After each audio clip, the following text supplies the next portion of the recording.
From Eyewitness News, this is Newsmakers.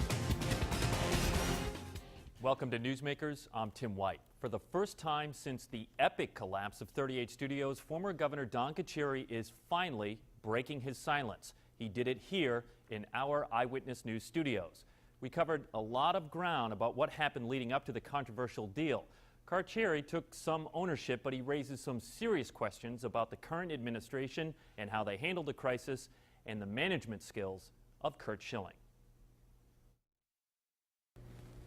Governor, I want to thank you very much for taking the time to sit down with us today.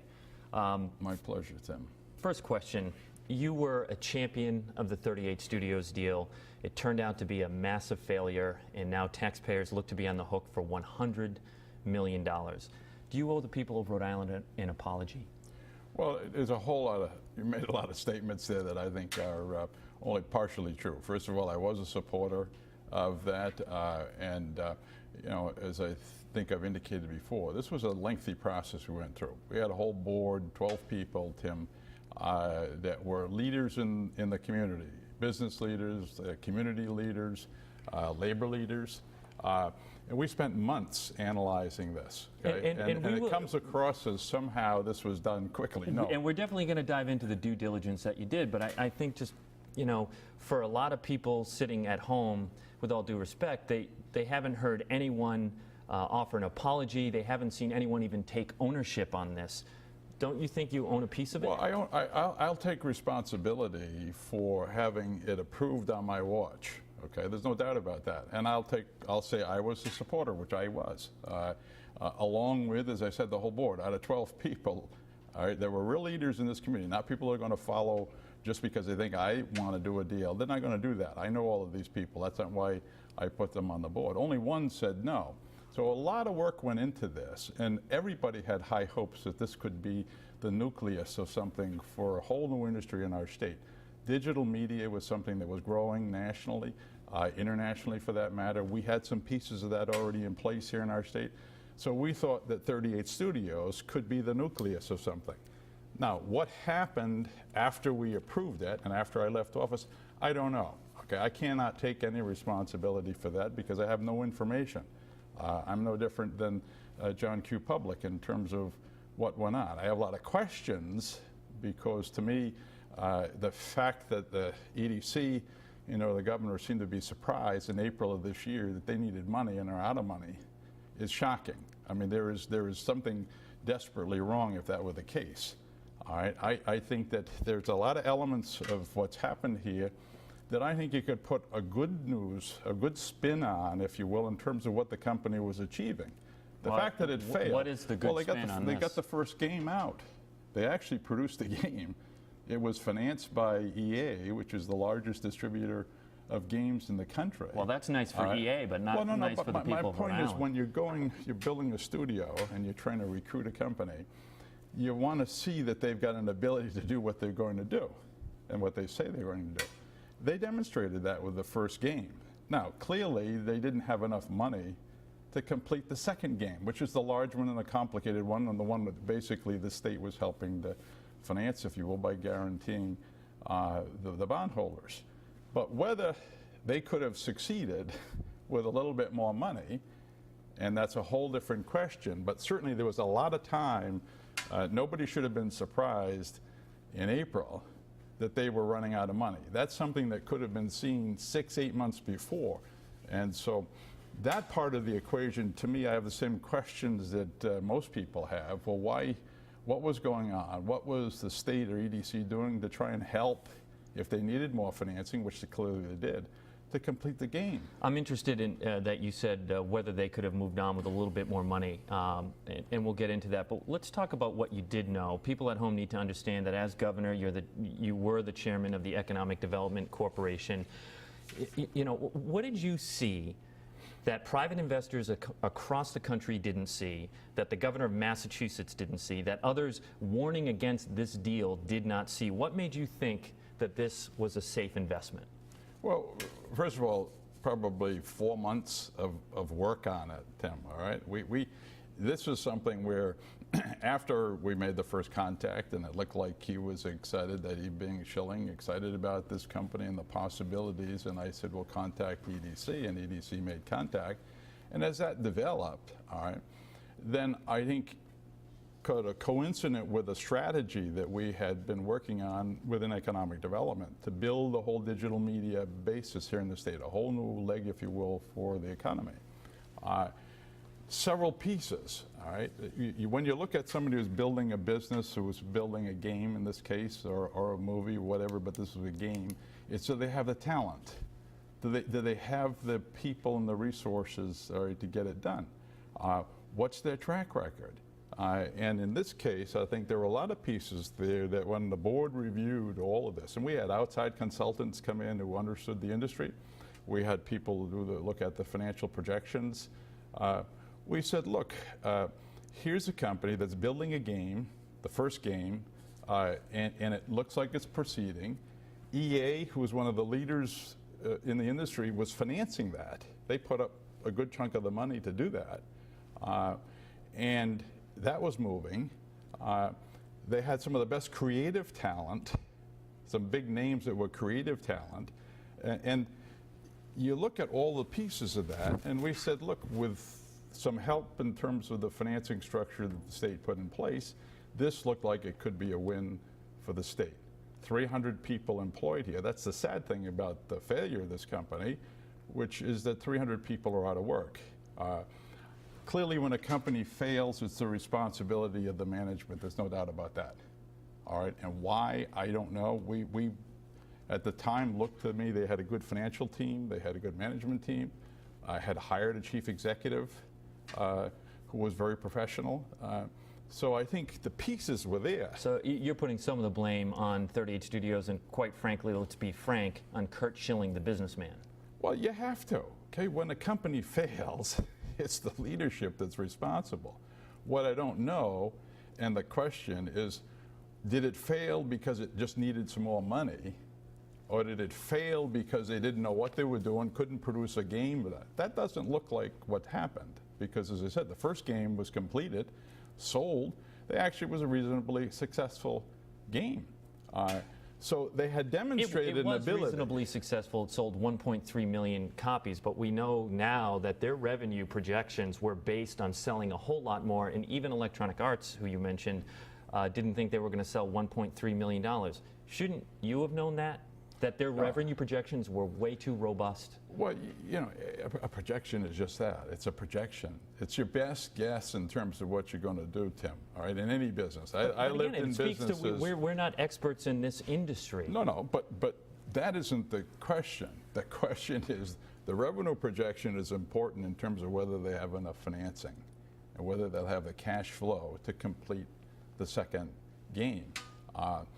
And you know, as you and I were talking off air, I think that the key is, and if there's a fault for Schilling and company that I would say here, is that they should have had other plans in the works, and maybe they did, I don't know that, to raise additional capital to get the second game done. My understanding is they had a deal working to do a sequel for the first one. Mm-hmm.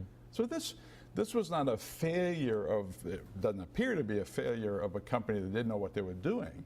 It was a failure in that it wasn't financed adequately to get the completion of the big game, which is really where the money was. You know, but some people might take an issue with that this wasn't a failure of a company that knew what they were doing. You know, you think of Curt Schilling, great baseball player, clearly not a great businessman, and some people think you were just starstruck by the guy. No, not at all, not at all. Look, the country is loaded with people who were successful professional athletes who've been very successful business people. All right, there's a lot of them out there. So for me, none of that factored into the equation at all. All right, and I don't think it did for the board, I know that. Nor did it, I believe, for EDC, who did all of the, you know, the staff and team at EDC had done all of the work. But the board had regular monthly meetings for like 4 months. We had 2 special meetings devoting over 2 hours. And these are people in senior roles in their companies throughout the state, devoted the time and the effort to understand this. you know, and because we were looking to find a new leg for the economy, if you will, in the state. You know, economic development for states is difficult. Do you think they let you down then, knowing now what you know now? Did the board let Don Carcieri down? No, I think the board, and I include myself in that, made the best decision based upon what they felt at the time and the information that they had. All right, and we were all excited that this was really going to be something. And by the way, here's a man who's put his whole life's earnings into this business. I mean, it's not like he came into town and said, give me the money, all right, and I'm going to play with your money. This man put, you know, rumors are $50 million, virtually everything he earned in his professional career into this. Yeah, but now we know that he was trying to get private investors before coming to Rhode Island. The Wall Street Journal has reported on that. Many papers have. The private sector passed. Did you know that? Yeah, sure. We knew that he was searching for investors, but often that's not unusual either, because when you've got a new company and you've put all your money in, all right, when you're looking for investors, the dynamic is always how much of the company do they want? How much of your company that you've started and you've put all your life savings into are you going to have to give up for them to put the money in? And very often, it's not uncommon for investors to be asking for 80% of the 90% of the company, and it's not unusual for an owner to say no. That was obviously the attractiveness of the state's transaction. The fact that we were willing to put our, if you will, moral obligation behind bondholders to put the money in. See, to me, that should have strengthened the company, because when they needed more money, which clearly they did, they were better positioned, frankly, to entice new investors in, the state having facilitated the first piece of the transaction. But what happened there, I just don't know. Let's get into that in a second, but wrapping that section up there, talk about the structure of the loan. Schilling has complained after the fact, and industry experts have pointed out that the loan was structured so that the only way the company, 38 Studios, could get more money was by hiring people. And look, you're a businessman. That is not the objective of a business, and it raised their overhead. Do you agree with Schilling on that? Their hands were tied? No, because that may have been the structure, because obviously what we were trying to do is in incentivizing them to come here, make sure that they were bringing people here and employing them, all right? If you had been an issuer and he came in and said, look, I need a little more time, it's taking a little longer to develop the second game, we're going to get to those employment numbers, can you give me a little forbearance? Now, can't speak for the current administration, I would have been the first one to say, of course, you want the company to succeed, all right? And to my knowledge, maybe those conversations went on, I don't know, but if I had been there and those conversations would have gone on, EDC was, capable of waiving that, if you will. We do that. You do that all the time. Well, let's have that conversation. Schilling has placed much of the blame on the current governor, on the shoulders of Lincoln Chafee. How about you? Do you blame Lincoln Chafee? No, I can't say that. I mean, clearly he wasn't a supporter of the deal. I mean, he didn't support it up front and was, vocally against it. And in fact, I think questioned Schilling's, the whole bloody sock thing, which I thought was absurd. But having said that, the question is, after he was in office, and this is the biggest question for me, what happened? All right, when I was in office, we had monthly meetings of EDC's board, and the governor chaired. I chaired all those meetings.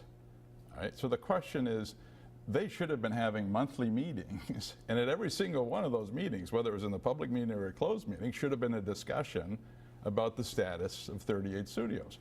When I left, we had contracted, I think, with IBM, one of the IBM divisions, to help gather some of the information to provide support for EDC.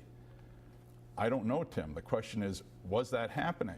We understand there's oral updates and not written updates after the fact. That to me, but may it be sounds part like of the you're saying problem. The governor should have been more plugged in, if I'm reading between the lines here. All I'm saying is that it appears publicly that the governor first found out in April of this year that they were out of money. Could it have been that Now, maybe the company wasn't being forthright with information? Well, that's possible, and that's what I would be trying to get to the bottom of. But my point is, anybody would have seen months ago, that this company was running out of money or going to run out of money, depending upon the assumption of when they were going to complete the second game, all right? And it was going to need some additional financing. So my criticism would be, all right, and I don't know, I have no information as to what meetings were taking place, what was happening at the board meetings. That's a public record. Whether this issue, whether 38 Studios was even being discussed at EDC board meetings. All I know is nobody should have been surprised in April of this year that the company was out of money. And if they were, that's shocking, and there's no excuse for that. Well, we know they were out of money, and they were looking for more tax credits, maybe to bridge the gap. Schilling says they were on the verge of landing another investor. How about you? How would you have handled it as governor? Would you have given them tax credits or more taxpayer money to bridge that gap? Well, it's very hard to, would I have been open? Yes. But you'd need to do the analysis, because the key analysis here is, where were they in the completion of the second game, the big one, the multiplayer game, as they call it? They kept pushing that back. No, I understand, but that's what you'd have to convince me, that let's say they were halfway through, that for another $30 million or $40 million it would be completed, and then on the heels of a successful launch of the first one and possibly a sequel deal for the first one, are there the ingredients there that if private money were able to get private investors to come up with most of the money, would it have been a smart thing for the state to put a little bit more in the way of film credits? It could have been, but you would have doubled down? I can't make that judgment without all of the information. What I'm saying to you is, if a little bit more in film credits from the state would have leveraged a lot more in private investment money, and the combination of those two would have, increased the likelihood significantly of their completing the second game, that might have been the right thing to do. Yeah, but we know, they were burning, according to figures, $4 million a month, a little bit more money. Let's say it's $15 million more dollars. No, it couldn't have been that much, but. Oh, it was. It was that much money. They were burning that much money. And Well, just that you say that. 300 people, okay? $100,000 each is $3 million. Well, that's. So it isn't. This is according to 30 million, which this is according to financial documents that we have. They were burning that much money. And again, just for you to say that, I think for people at home, it's like, well, how doesn't the governor, the chairman of the EDC board, know that that's what their overhead was? No. Well, first of all, they hadn't employed anybody here when I left office. Mm-hmm. Okay? I mean, I've been out of this for almost a year and a half, Tim. Okay? So I have no idea how many people they actually had other than what I read in the newspaper, okay? And so I can conjecture, and I have talked to no one. I don't have any input into EDC, so I have none of this information, all right? All I'm saying is as a business person, I can conjecture what they were probably spending based on how many people they were hiring. You said you haven't spoken to anyone. Have you spoken to Kurt Schilling? No. Since the company's collapse, you haven't? No. Leading up to it? No. There is a lot of finger pointing going on. Everyone in the General Assembly, including Speaker Fox, is pinning the blame on you and on the EDC board. They say, hey, look, we just approved a loan program and had no idea any money, let alone this much, would go to 38 Studios. Is that true? We're lawmakers in the dark. Well, as to being in the dark, I don't know what you mean. I mean, anybody that didn't know we were talking to 38 Studios wasn't reading the paper and following the media, because it was pretty well publicized, and all during the campaign, you recall, it became an issue. But as to, I don't blame the General Assembly. No, not at all. I mean, their job is to pass laws. They passed a law creating the loan guarantee program. It was EDC and EDC's board, and I chaired that board's responsibility to oversee that. And as I said, I will take full responsibility for approving or supporting. The board actually approved it. I was only one of 12 votes. But I supported it. So yeah, I will take responsibility for approving the deal, okay? But, you know, when I left office, it hadn't even, as I recall, was just beginning. So all I'm saying is, look, I have no knowledge and no input and no involvement after that. And it looks to me from the outside that there were a lot of things that might have been able to be done along the way here to salvage 300 jobs. You know, 300 people are out of work.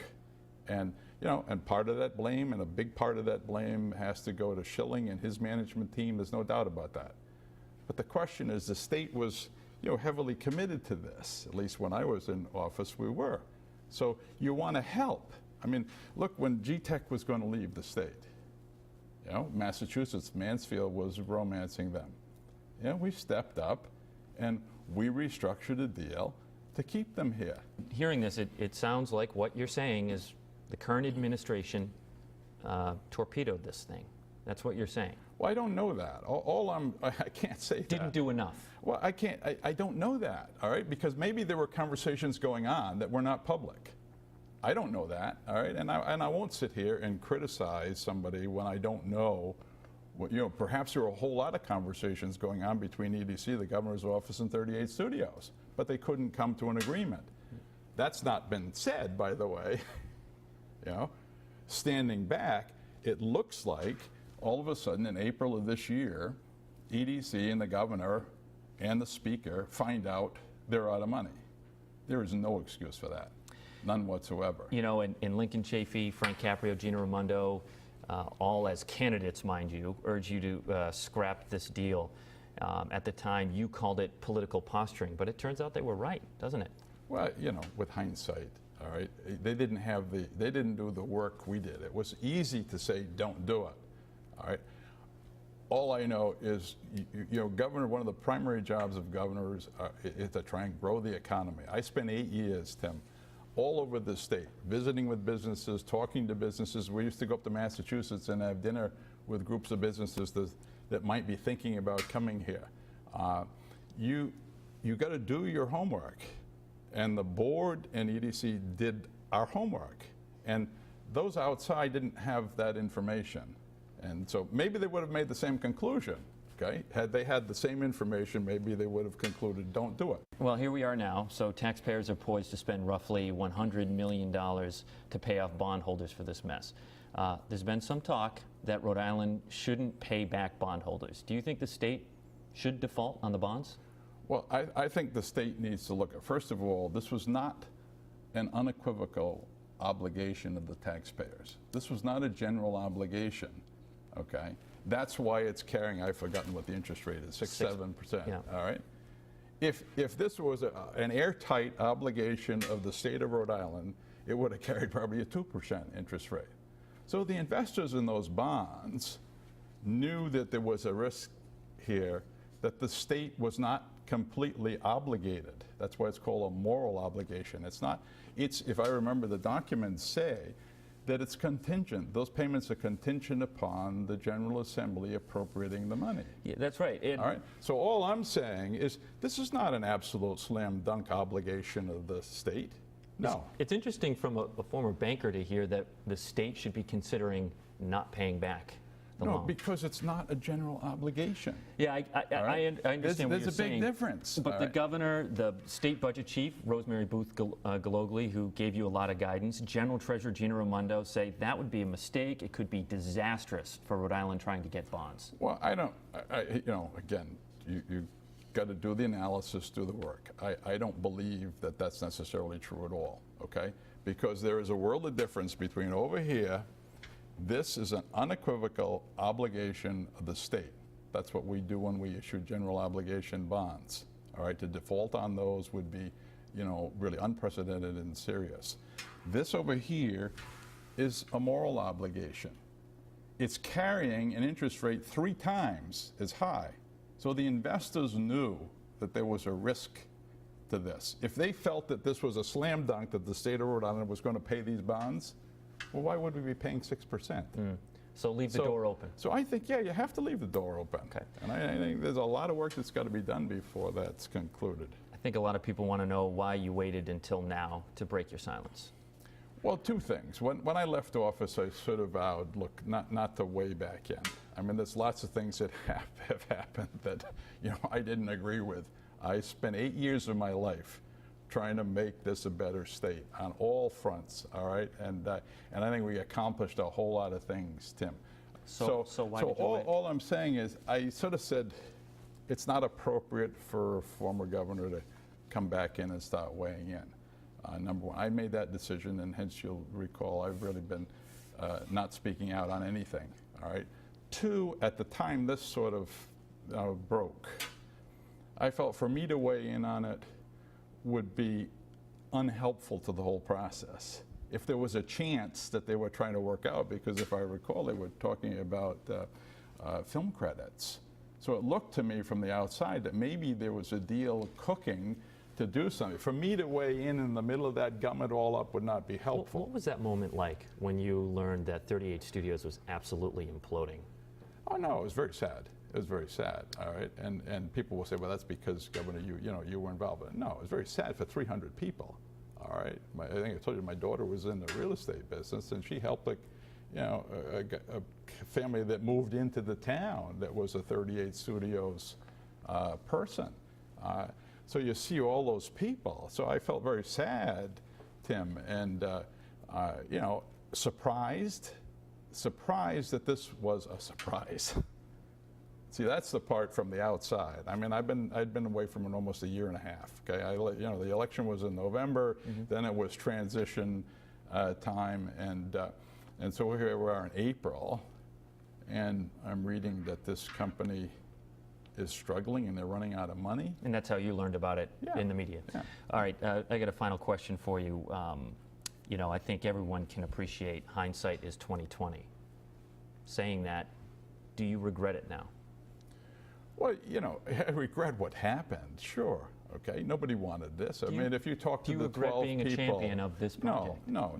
You make the best decision you can at the time, and so economic development for states is a proactive business, and you hope you never fail, but the reality is that there are going to be some that don't work out. And do I feel badly? Yeah, of course I do. I really do. Are you concerned this is what you're going to be known for? No, I hope not. Okay, that's my point. Okay, that when you spend 8 years, all right, and by the way, we've probably spent, we probably saved the taxpayers hundreds of millions of dollars over those 8 years. If you go back to But you have no control over perception, No, I understand that. Yeah. And that's why I felt that it's time to try and put some perspective on this and begin to bring some facts and some of the misinformation and make it clear that I spent 8 years on umpteen fronts, and an objective analysis of that would say, and even with economic development, that we were accomplishing a lot of things, Tim. So this, I think, was extraordinarily unfortunate, and part of me just believes in my heart of hearts that more could have been done to save this company, but I don't know that. Maybe everybody was working their guts out to do that. Former Governor Don Carcieri, thank you so much for taking the time with us today. My pleasure, Tim. If you missed any of our interview, you can watch it on our website, WPRI.com. I want to thank you for joining us, and we'll see you next week on Newsmakers.